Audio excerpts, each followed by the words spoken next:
तो नमस्ते दोस्तों, आज हम एक बहुत इंपॉर्टेंट टॉपिक पर बात करने वाले हैं कि क्या डॉट इन डोमेन सिर्फ इंडिया के लिए होता है और या फिर हम इससे फॉरेन या फिर यूनाइटेड जैसे कंट्रीज से भी ट्रैफिक को ला सकते हैं। अगर ला सकते हैं तो वे कौन से स्टेप्स हैं जिनको हमें फॉलो करना होगा। ठीक है, जैसे आपका ब्लॉग बिजनेस या स्टार्टअप डॉट इन डोमेन पर है तो ये वीडियो आपके लिए एक कंप्लीट गाइड होने वाला है, जिस पर आप सीखेंगे कि आप लोग जो डॉट इन का डोमेन है वह काम करेगा कि नहीं करेगा।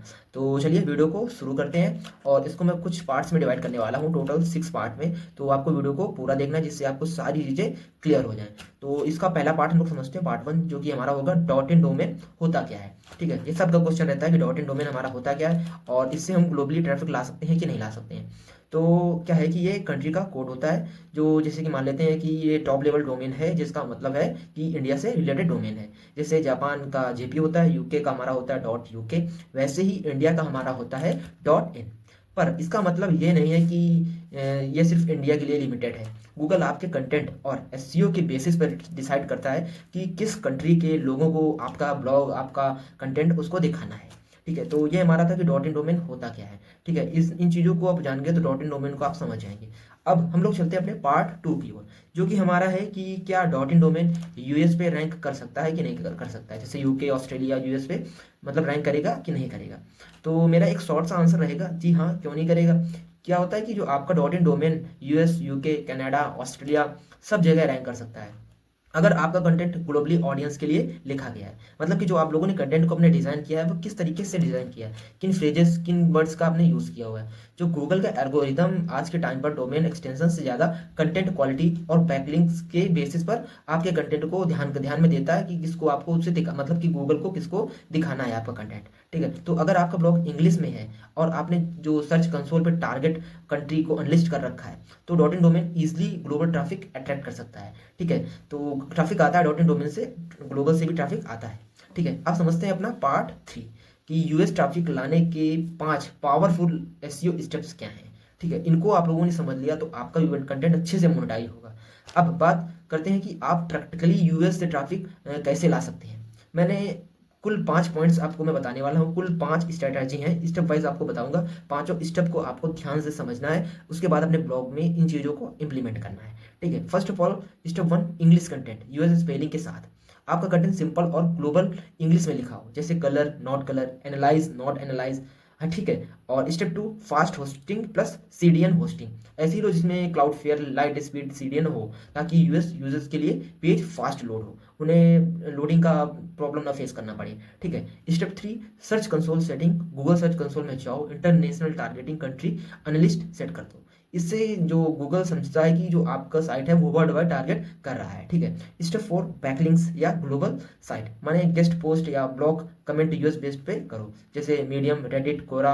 ये सब आपके अथॉरिटी बिल्ड कराते हैं।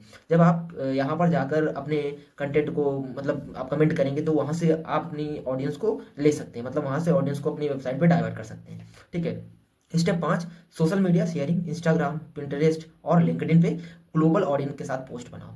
जब आप लोग क्या करेंगे, ग्लोबल ऑडियंस के साथ पोस्ट को बनाएंगे तो यूएस ऑडियंस इन प्लेटफॉर्म पे एक्टिव रहता है। ठीक है, मतलब जो पोस्ट होती हैं सारी एक्टिव रहती हैं और सोशल मीडिया पे, तो वहाँ से आपको ट्रैफिक मिलना स्टार्ट हो जाएगा। ठीक है, तो ये था 5 स्टेप्स जिनको आपको फॉलो करना है। ठीक है, अब वीडियो का हम लोग पार्ट 4 समझते हैं कि ये तो हमारे थे एसईओ की स्ट्रैटेजी जिनको आपको अपने ब्लॉग पे फॉलो ही करना है। ठीक है, अब हम लोग बात करते हैं पार्ट 4 की, जो कि है रियल एक्सपीरियंस, जो कि गूगल भी बताता है इन सारी चीज़ों को। ठीक है, इनको हम लोग एक एग्जांपल के साथ समझेंगे। ठीक है, एक एग्जांपल लेते हैं कि मान लो आपका ब्लॉग है medcovaada.in और आपने लिखा है 10 Ayurvedic remedies for better sleep. अगर कंटेंट क्वालिटी हाई है और बैकलिंक्स अच्छे हैं तो गूगल आपके आर्टिकल को google.com यूएस में भी रैंक कर सकता है। ठीक है, अब चाहे डोमेन डॉट इन ही क्यों ना हो और चाहे वो मतलब डॉट कॉम होगा वो भी रैंक करेगा और डॉट इन है वो भी ग्लोबल रैंक करेगा। ठीक है, अब समझते हैं पार्ट 5, कॉमन मिथ्स, जो हर बंदे के पास होता है कॉमन मिथ्स कि ये रैंक नहीं करता है डॉट इन पे ही हमें काम करना है। ठीक है, तो ये सस्ता भी होता है और हम लोगों को ईजिली मतलब जो ऑडियंस होती है, जो न्यू ब्लॉगर्स होते हैं उनके लिए आसानी हो जाती है। ठीक है, तो बहुत लोग सोचते हैं कि dot in domain global ranking पे प्रॉब्लम लाता है, बट लेकिन ये एक मिथ है। मिथ क्यों है कि जो गूगल के इंजीनियर जॉन मुलेर ने खुद बोला है, you can absolutely rank globally with a country code domain. मतलब कि आपका जो कोई भी कंट्री का कोड हो आप ग्लोबली रैंक कर सकते हैं। तो सब कुछ आपके कंटेंट और एसईओ पर डिपेंड करता है, ना कि डोमेन एक्सटेंशन पर। ठीक है, तो कोई सा भी डोमेन हो आपकी, चाहे कंट्री का कोड हो, चाहे आप .com यूज़ करें, चाहे .in यूज़ करें, चाहे .uk यूज़ करें, कोई सा भी यूज़ करें, रैंक होना ही है, ग्लोबली रैंक वो होगा ही होगा। ठीक है, पार्ट 6 जो कि मैं मेरी तरफ से आपके लिए बोनस टिप है। ठीक है, वेबसाइट का SSL सर्टिफिकेट आपको एक्टिवेट रखना है। इससे आपकी जो वेबसाइट है वो जेन्युइन लगती है। जो पेज की स्पीड है उसको भी आपको 2 सेकंड तक रखना ही रखना है, या फिर आप इससे मिनिमम रख सकते हैं। ठीक है, पर 2 सेकंड रखना ही रखना है। ब्लॉग में टाइटल में जो यूज़ करें, ग्लोबल जैसे वर्ड्स का यूज़ करें। जैसे आपका अगर कंटेंट इंडिया से है तो आप इंडिया वर्ड का यूज़ ना करें, ग्लोबल के लिए आप अपना कंटेंट डिज़ाइन करें। ठीक है, सोशल बायोस में वर्ल्ड वाइड हेल्थ प्लेटफॉर्म लिखो। जैसे कि मैंने मान लेता हूँ, मैंने जो एग्जांपल लिया था वह मेरे को वादा के लिया था, तो वर्ल्ड वाइड आप हेल्थ प्लेटफॉर्म जैसे नाम ले सकते हैं, जिस पर भी आपका जो ब्लॉग है, जिस नेम से भी, जिस निच पर भी आपका ब्लॉग हो, तो उसको आप ग्लोबली ही ऑर्गेनाइज करें। ठीक है, तो दोस्तों आपको होप ये वीडियो अच्छा लगा होगा। अगर ये वीडियो आपको अच्छा लगा है तो please subscribe the button, and मिलते हैं नेक्स्ट वीडियो पे।